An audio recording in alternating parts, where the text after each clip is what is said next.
Random House Audio presents Bangkok 8 by John Burdett. Read for you by B.D. Wong.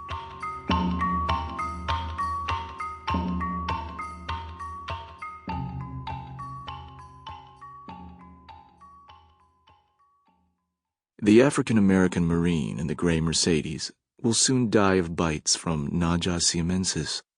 But we don't know that yet, Pichai and I. The future is impenetrable, says the Buddha. We are one car behind him at the toll for the expressway from the airport to the city, and this is the closest we've been for more than 3 hours. I watch and admire as a huge black hand with a heavy gold signet ring on the index finger extends from the window, a 100-baht note clipped stylishly between the pinky and what our fortune tellers call the finger of the sun.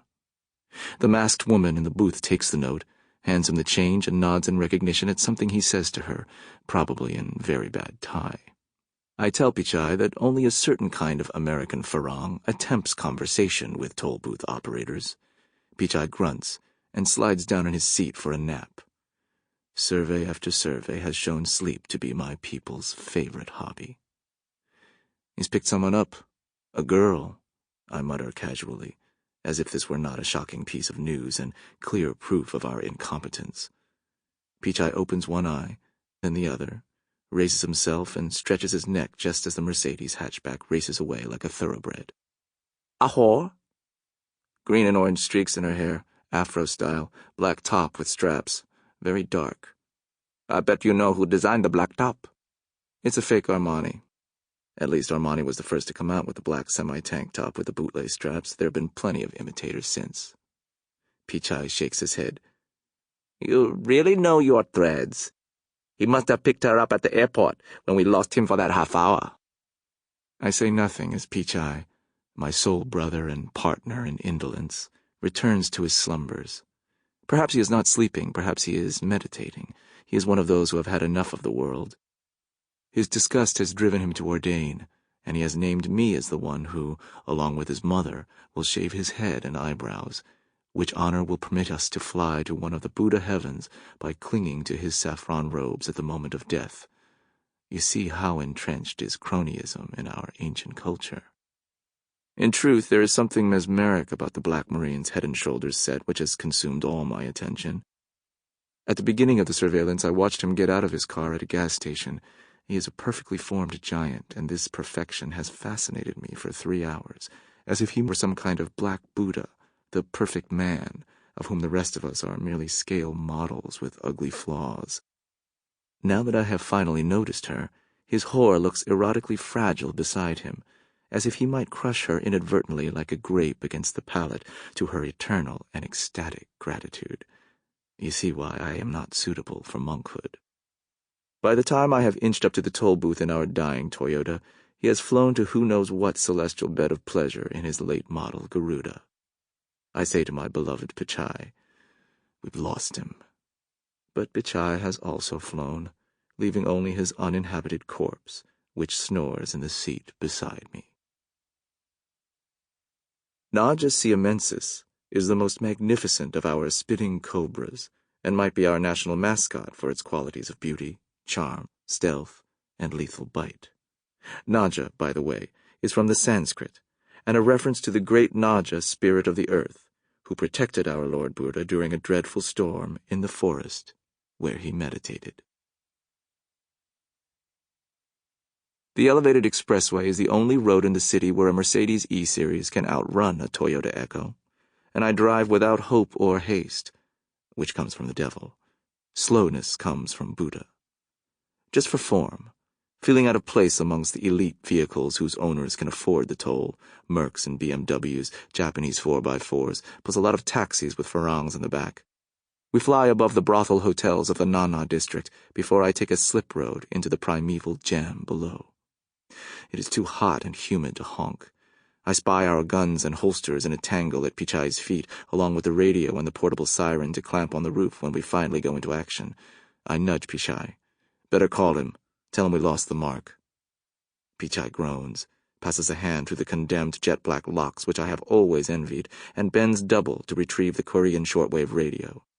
An exchange of static, and the unsurprising intelligence that Police Colonel Vicorn, Chief of District 8, cannot be located. Call him on his mobile. Pichai fishes his own mobile out of a pocket and presses the auto-dial button. He speaks to our colonel in terms too respectful for modern English to carry, somewhere between sire and my lord, listens for a moment, then slips the Nokia back in his pocket. He's going to ask traffic to cooperate. If the Black Farang shows up, traffic will call us on the radio. I turn up the air conditioning and wind the seat back. I try to practice the insight meditation I learned long ago in my teens and have practiced intermittently ever since. The trick is to catch the aggregates as they speed through the mind without grasping them.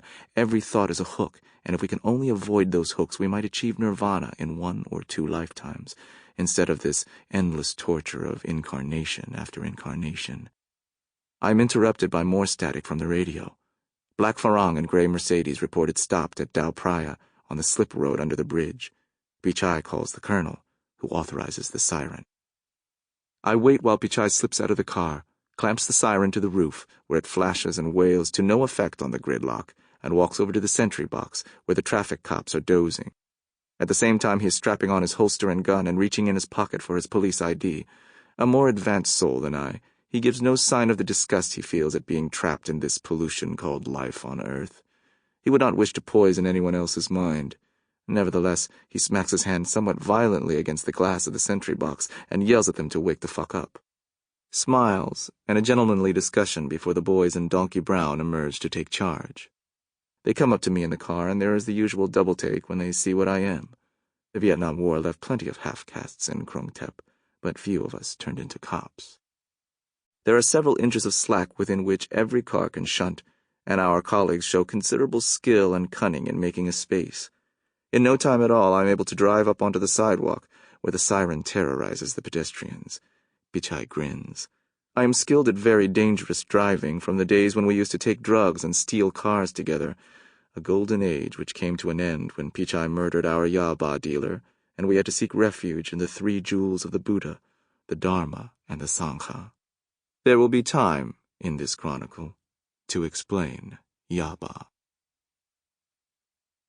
Krung Thep means City of Angels, but we are happy to call it Bangkok, if it helps to separate a farang from his money.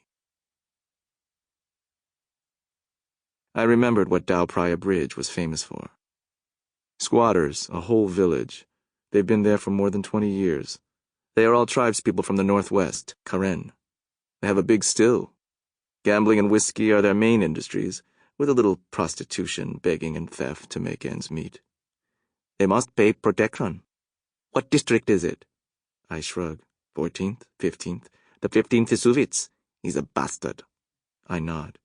He will be reborn as a louse in the anus of a dog. Not before he's spent 82,000 years as a hungry ghost. Is it 82? That is the standard sentence for men like him. I furrow my brow. Pichai's meditation is way ahead of mine, but his mastery of the scriptures is often shaky. The Grey Mercedes can be seen from the bridge as we pass over the canal, which surprises me. It is more than 2 hours since traffic told us where it had been sighted, perhaps by one of the squatters. Why would a squatter call traffic? Like many things in my country, the slip road from the bridge to the riverbank peters out without contributing to the economy. It is just there, like us. I crunch to a halt on the gravel which has abruptly replaced the tarmac, about 30 yards from the Mercedes, which is surrounded by men, women, and children. Pichai gets out of the car first. He's still wearing his gun, which rides on his left buttock as I hurry to follow him, clipping on my own holster as we stride across the gravel toward the crowd, which makes way for us. What happened? What are you all staring at? Not a murmur, not even a nod. But a woman in a torn t-shirt and sarong, barefoot, far advanced in alcoholic poisoning, raises her head toward the bridge and howls. At the same time, I hear Pichai grunt in the way a brave man grunts when another might scream. Despite himself, he steps back from the car, enabling me to see. I also grunt, but it is my way of muffling fear. I look at Pichai, who was a better shot than I. Pichai says, "Look at the door." The Mercedes is a 5-door elongated hatchback, and someone has slipped a C-shaped piece of steel, of the kind used in reinforced Sample complete. Ready to continue?